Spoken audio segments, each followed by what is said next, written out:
Hi, I'm Amanda Jane Woodall and welcome to my fashion school.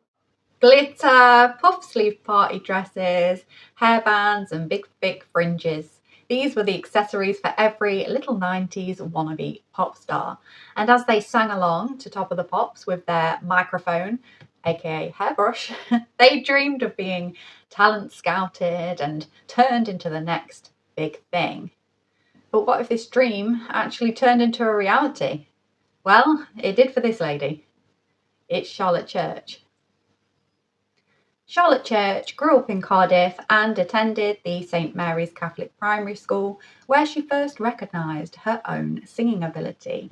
And her talent was instantly recognised for her big voice and her amazing, confident stage presence. And so she became somewhat of a local singing prodigy, and she performed at the amateur halls and churches of the local area, where everyone eagerly awaited when she would become a star. It's speculated that Charlotte's childhood was very dominated by her ambitious mother, Maria Church, who sadly was abandoned by Charlotte's father when she was just a teenager. And so she really strove to remove Charlotte from her working class roots into a life that she thought would be more advantageous. Alongside Charlotte's stepfather, James, who actually had children already from a previous relationship, and they could actually feel quite overshadowed by Charlotte's success, her talent, and the attention that she got from the family, because she was always singing and dancing and acting and spending her life practicing very religiously. And this meant that she often missed out on normal childhood activities.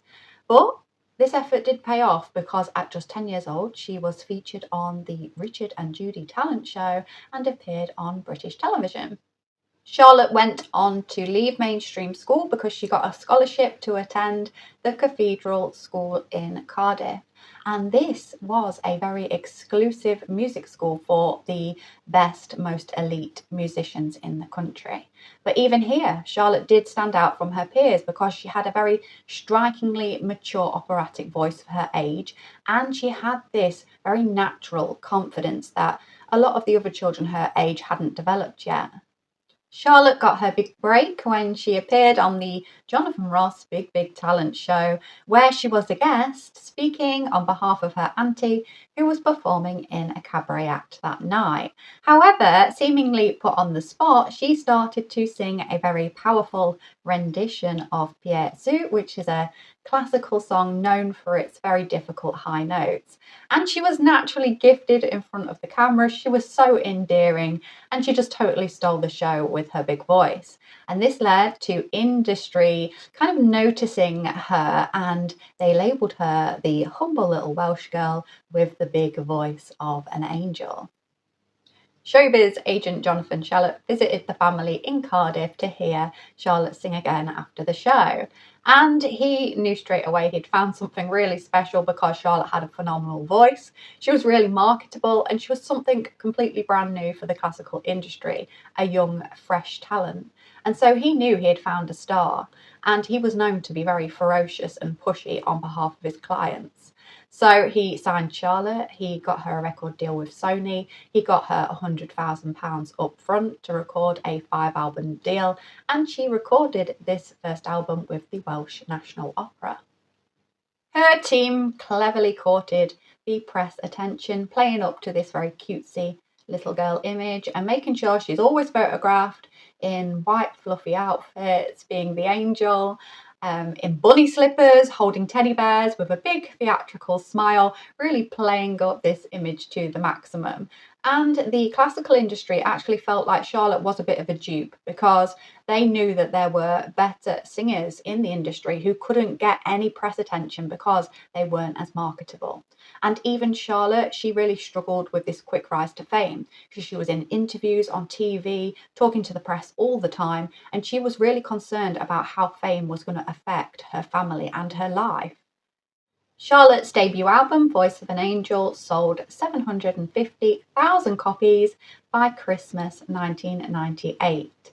And this was a huge selling album. It went straight to #1 in the classical music charts, and impressively, it also charted at #4 in the mainstream charts. And this was unusual in a very pop dominated industry that she would outsell people like Mariah Carey and Cher and Madonna. And seeing her success and all the money that she was making, Charlotte actually pushed for the family to go to America. And Charlotte was very successful there. She sold 2 top-selling albums there, which was basically unheard of at that time for a UK artist. And this led her to being put into very highly pressurized situations, such as appearing on American talk shows like David Letterman and singing for the president at the White House. By the 2000s, the relationship between Jonathan Charlotte and the Church family and Charlotte had become very ugly and sour. And this led him to a lawsuit, and they paid him £2 million outside of court. I think so Charlotte didn't have to go through that kind of stress.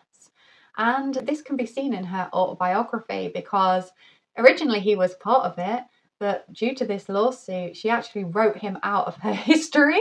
And all it says about him is that Jonathan Charlotte, the less said about him, the better. He's in the past now. And Charlotte also started getting into disputes with her own family, because she's a teenager. She wants more freedom. She wants to decide what she looks like, what style she can have, what she sounds like, where she wants to go. It's completely normal, but it was played out very publicly because she was famous. And her family wanted her to stick to her clean-cut image and sing mature soprano roles, because this is what her audience was looking for. And the press documented absolutely every part of Charlotte Church's rebellion, and they really exploited her coming of age story. And so they followed her around everywhere. They caught her smoking, drinking, and they made a big deal out of anything, like wearing cheeky slogan t-shirts. That's something that everybody was doing at that time, but they made it seem like a big scandal. They were so determined to get the story of the Charlotte Church downfall, and Charlotte was a young girl, so she made all the mistakes that they needed to make that happen. Very disturbingly, the press actually centered many of their stories on Charlotte's budding romance with the DJ Stephen Johnson. And he was a media dream, because he was young, he was handsome, he was a bit of a bad boy, he came from a rough estate in Wales. So he was exactly what they were looking for to corrupt Charlotte Church's image. And they made such a big deal about them having an intimate relationship, and they made it sound a lot more salacious than is really appropriate for documenting a teenage couple.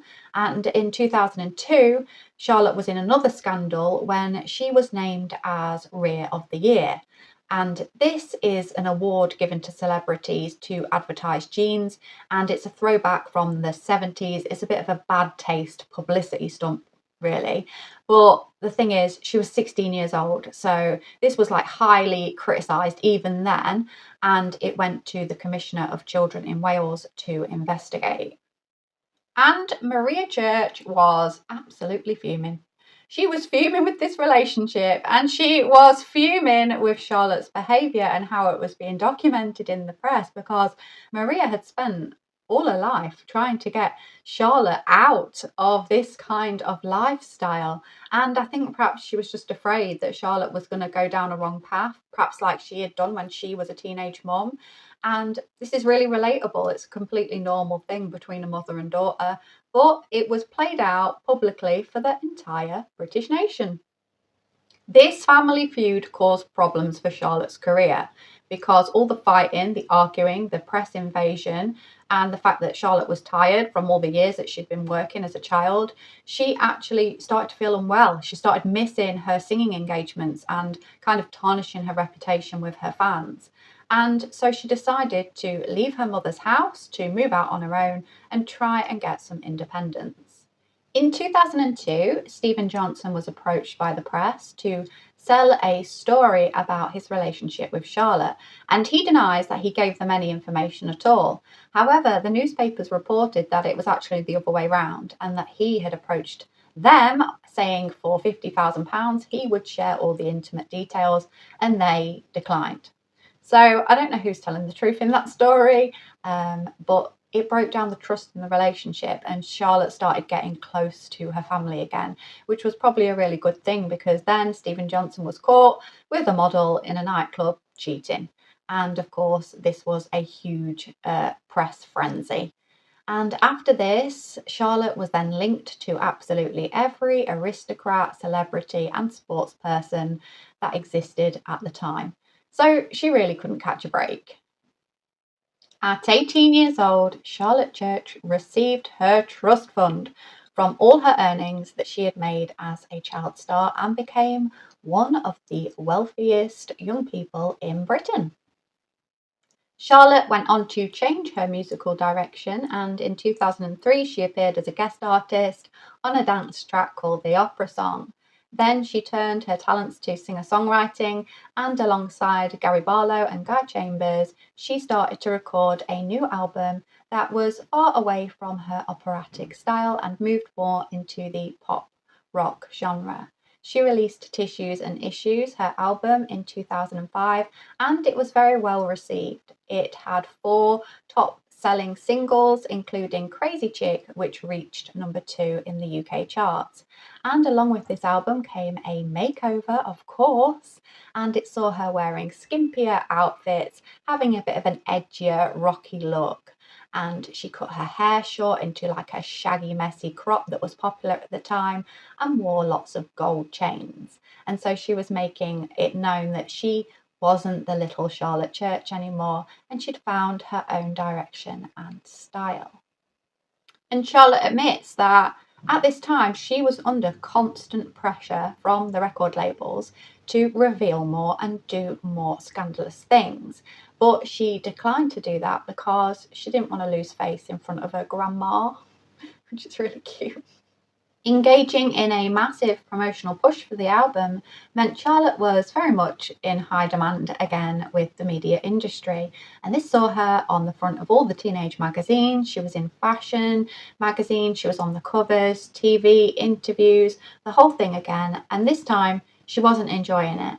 And everywhere she went, the press and the paparazzi followed her, looking to get like sordid photos of her coming out of clubs drunk with her friends. Another story making the headlines was Charlotte's new romantic relationship with Gavin Henson, who was a Welsh rugby player. And they had met in Cardiff when Charlotte had gone and congratulated the Welsh team on their win that day. And after that, he decided to really excel in his career to impress Charlotte, and it worked. Because after scoring a winning kick against England, Charlotte actually got in contact with him to congratulate him, and the pair began dating. And so they were labelled the Welsh Posh and Becks. And they settled down together and had children together, and Charlotte withdrew from the industry until around 2010, when unfortunately they separated. In recent years, Charlotte has taken on a more laid-back approach to the entertainment industry, and she's really diversified her career. She's featured in TV sketches, comedy shows, she's made documentaries, she's been part of a theatre production, and she's made some more music for her original audience. She's also been very outspoken politically, and she supports social justice. In 2021, Charlotte promoted her new TV series called Charlotte's Dream Build, and this documented her and her family's kind of trials and tribulations in reforming and reverting an old house that was owned by Laura Ashley, who is a Welsh fashion designer.